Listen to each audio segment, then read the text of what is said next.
ఇప్పుడే జీ5 app download చేయండి. చూడండి మీ ఫేవరెట్ టీవీ షోస్ ఎప్పుడైనా ఎక్కడైనా. ఆ రోజు భోగి పండగ. నేను ఫ్యాక్టరీకి వెళ్లకుండా ఇంట్లోనే ఉండి మనందరం కలిసి పండగ జరుపుకుందాం అనే టైంలో నాకు సడన్ గా అపూర్వ నుంచి ఫోన్ వచ్చింది.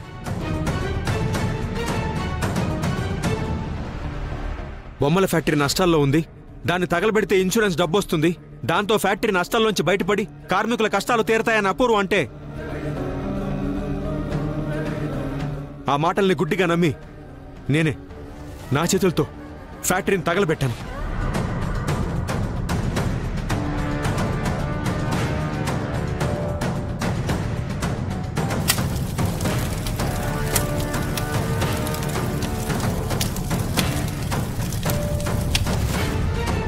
శోభాచంద్ర గారు నిండు గర్భవతి. ఆవిడ ఫ్యాక్టరీ లోపల ఉన్న విషయం తెలియక నేను ఫ్యాక్టరీకి నిప్పంటించేశాను.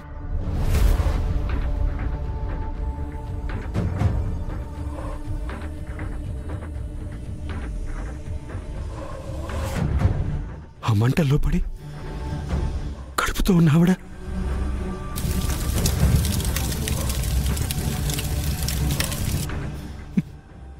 నా కళ్ళ ముందే కాలి పూడితైపోయింది.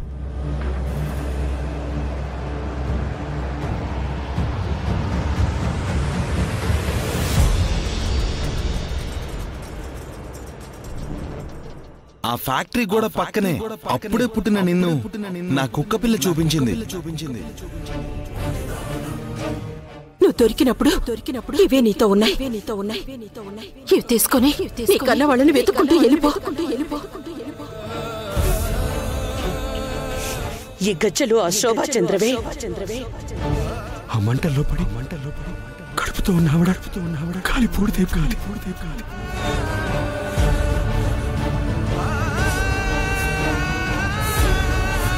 కార్మికుల కష్టాలు తీర్చడానికి, వాళ్ల బతుకులు బాగుండడానికి ఒక మంచి పని చేస్తున్నా అనుకున్నానే గాని మిమ్మల్ని కష్టాల్లోకి నెడుతున్నానని, నా భవిష్యత్తుకు నేనే నిప్పంటించుకుంటున్నానని ఆ క్షణం నాకు తెలియలేదు.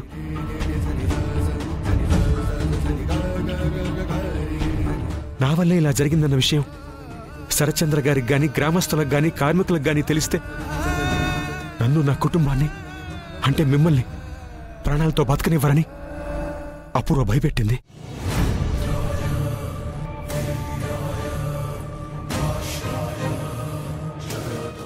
నిన్ను, నీ కుటుంబాన్ని ఫ్యాక్టరీ వర్కర్స్ నిలువున నరికేస్తారు కాబట్టి నీకు, నీ కుటుంబానికి ఎలాంటి సమస్య రాకుండా ఉండాలంటే మీరని పెళ్లి చేస్తారు.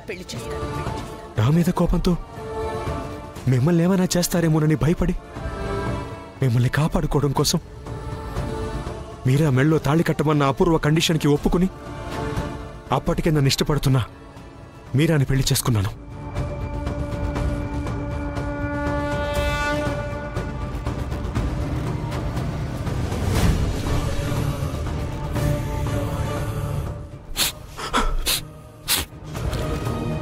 రే,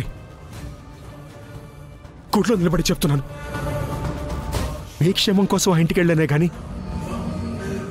ఆస్తి కోసం మాత్రం కాదురా. ఇది నిజం.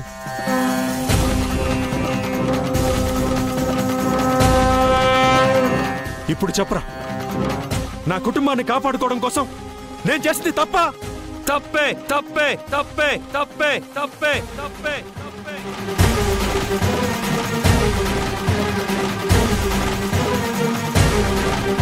జీ5 యాప్ డౌన్లోడ్ చేసి అన్ని ఎపిసోడ్స్ పూర్తి ఉచితంగా చూడండి.